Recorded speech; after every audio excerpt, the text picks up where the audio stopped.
Biology की सभी tension होगी समाप्त क्योंकि स्टडी विद प्रदीप लेकर के आ रहा है आपके बीच में शून्य से शिखर का अद्भुत प्रयास। आज हम लोग चर्चा करने वाले हैं CUET के बारे में। यहाँ पे जो आपके UG CUT के बारे में बात करेंगे, जो एडमिशन फॉर्म आपके निकाले गए हैं। इसमें हम लोग स्पेशली बात करने वाले बायोलॉजी सब्जेक्ट के लिए, बायोलॉजिकल स्टडीज के लिए, बायोटेक्नोलॉजी के लिए, बायोकेमिस्ट्री के लिए जो इंट्रेंस आपके होंगे उसके सिलेबस पे डिस्कशन करेंगे। और साथ में यहाँ देखिए बायोलॉजी, बायोलॉजिकल साइंस स्टडीज और बायोटेक्नोलॉजी, बायोकेमिस्ट्री के लिए जो कोड है आपका 304 कोड है, इस पर चर्चा करने वाले हैं। सिलेबस क्या रखा गया इस पर चर्चा करेंगे और इसकी तैयारी एक महीने में कैसे कंप्लीट की जाएगी, 21 से 21 तक के शेड्यूल के बारे में भी आपको हम बताएंगे। आपके यहाँ पे देखिए स्पष्ट रूप से लिखा गया है कि ये जो है आपके प्रश्न पूछे जाएंगे। टोटल प्रश्न यहाँ पे होंगे बायोलॉजी से। There will be one question paper, एक क्वेश्चन पेपर होगा विच है 50 मार्क्स, 50 क्वेश्चन, जहाँ पे 50 क्वेश्चन होंगे, जिसमें से 40 क्वेश्चन आपके बायोलॉजी के अटेम्प्ट करने होंगे। ठीक है, बायोलॉजी सब्जेक्ट की सिर्फ बात कर रहे हैं। बायोलॉजी में 50 क्वेश्चन आएंगे, 40 क्वेश्चन आपके अटेम्प्ट करने होंगे ताकि आपके अच्छे हों। तो अब यहाँ पे मैटर ये है कि आपके 50 में 40 क्वेश्चन अटेम्प्ट करने, यानी 40 क्वेश्चन जो आपके पूछे जाएंगे वो आपके 5 यूनिट से पूछे जाएंगे। कहाँ से पूछे जाएंगे? 5 यूनिट से। यूनिट नंबर 1 से लेकर के और 5 तक की 5 यूनिट यहाँ पे दी गई सिलेबस में। एक नज़र सिलेबस पे डालेंगे और उसके बाद फिर पहले मैं आपको बता दूँ तैयारी का तरीका क्या है।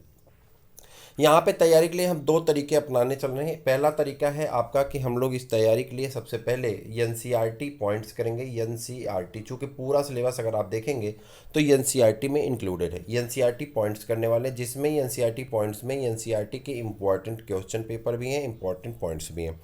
साथ में उसी चैप्टर का, जिस चैप्टर को डिस्कस करेंगे उस चैप्टर के प्रैक्टिस पेपर को करेंगे। और ये सभी हमारा कंप्लीट हो जाएगा कब तक?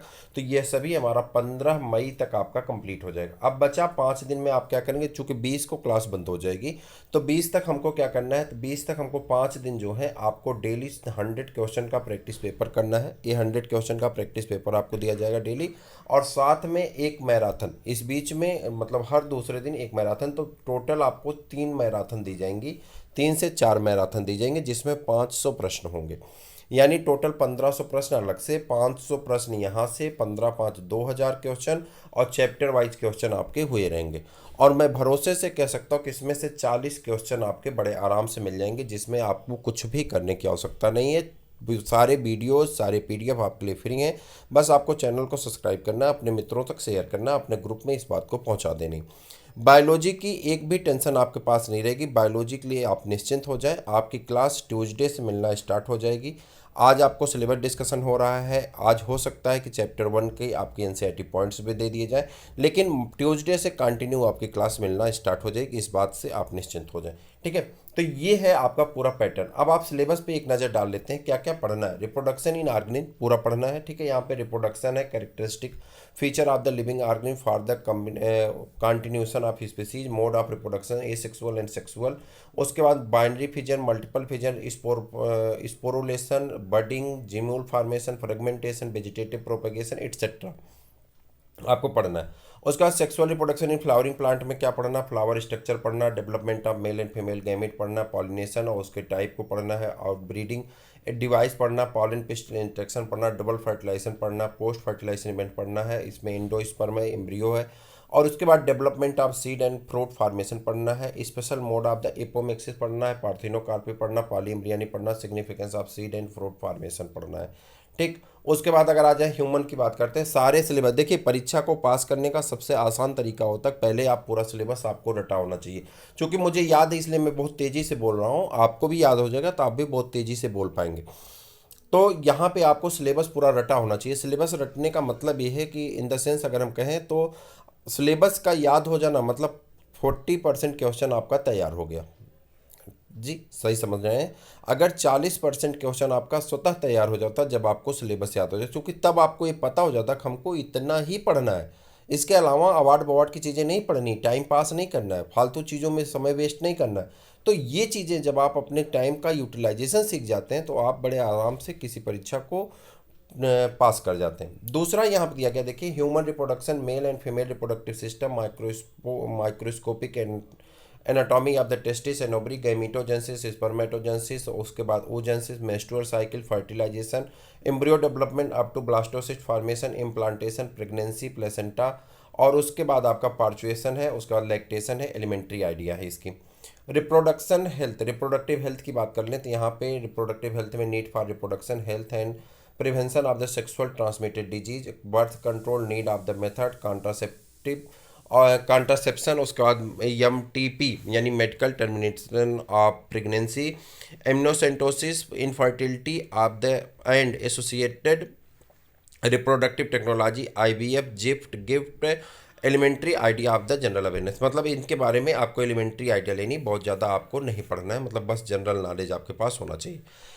अगले चैप्टर में बढ़ जाते हैं। यूनिट नंबर 2 है आपकी heredity and variation, Mendelism, inheritance, deviation of the Mendelism, उसके बाद incomplete dominance, codominance, multiple alleles and inheritance of the blood group, pleiotropy, elementary idea of the poly inheritance, chromosomal theory of inheritance, chromosome and gene, sex determination in human birds, honey bee, linkage and crossing over, sex linked inheritance, haemophilia, colour blindness, Mendelian disorder in human, thalassaemia, chromosomal disorder in human, Down syndrome, Turner syndrome, Klinefelter syndrome and et cetera.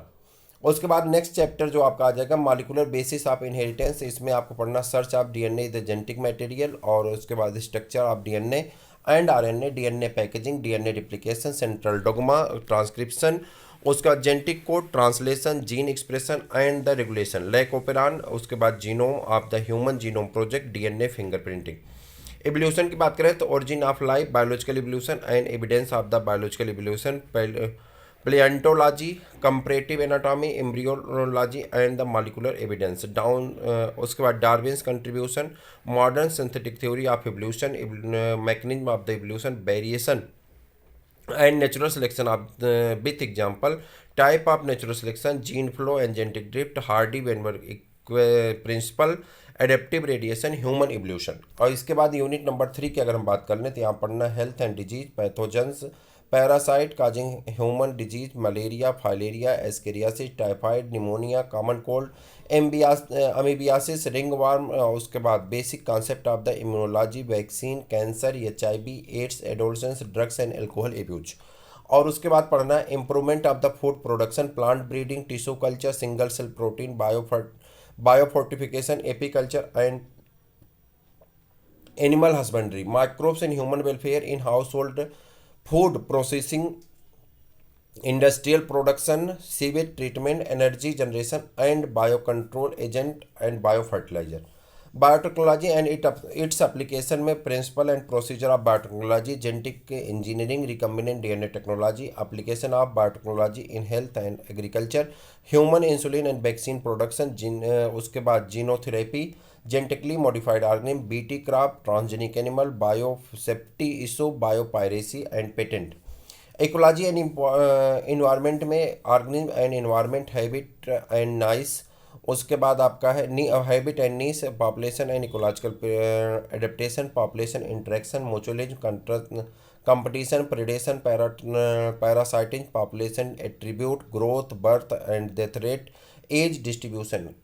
Ecosystem की बात करें pattern, component, productivity of the decomposition, energy flow, pyramids of number, biomass, energy, nutrient cycle, carbon and phosphorus, ecological succession, और उसके बाद ecological service, carbon fixation, और उसके बाद pollination, oxygen release, biodiversity and its conservation, concept of biodiversity, pattern of biodiversity, importance of biodiversity, loss of biodiversity, biodiversity conservation, hot spot, endangered organism, extinction, red data book, biosphere reserve, उसके बाद national park and sanctuary, environmental issue, air pollution and its control, water pollution and its control, agrochemical and their effect, solid waste management, radioactive waste management, greenhouse effect and global warming, ozone depletion, deforestation, any three cause studies as success story addressing environmental issue. तो इतनी चीज़ें आपको पढ़नी, और ये सभी हम लोग 1 महीने में यानी 30 दिन में आप बेहतर स्कोर कर पाएंगे। 30 दिन में आप 40 क्वेश्चन सही कर सकते हैं, इस बात का हम आपको भरोसा देते हैं। और आपको ये सही करने के लिए सबसे ज़्यादा जरूरी है पहले चैनल को सब्सक्राइब कर लीजिए। क्लासेस आपको एनसीईआरटी पॉइंट्स के रूप में, उसके बाद एमसीक्यूज, उसी में सर्च एंड रीजन, ये सभी चीज़ें आपसे पूछी जाएंगी, सभी आपसे सॉल्व कराए जाएंगे। ये मान चलिए कि 1 महीने में आप अपने पूरे कोर्स को रिवाइज भी करेंगे, तैयार भी करेंगे, आपके लिए सबसे इजी, सबसे सस्ता, सबसे सुगम, सबसे अच्छा, सबसे टिकाऊ। तो जल्दी से चैनल को सब्सक्राइब करिए, अपने मित्रों को शेयर करिए। फिर मिलते हैं किसी और वीडियो में, तब तक के लिए इजाज़त दीजिए। जय हिंद।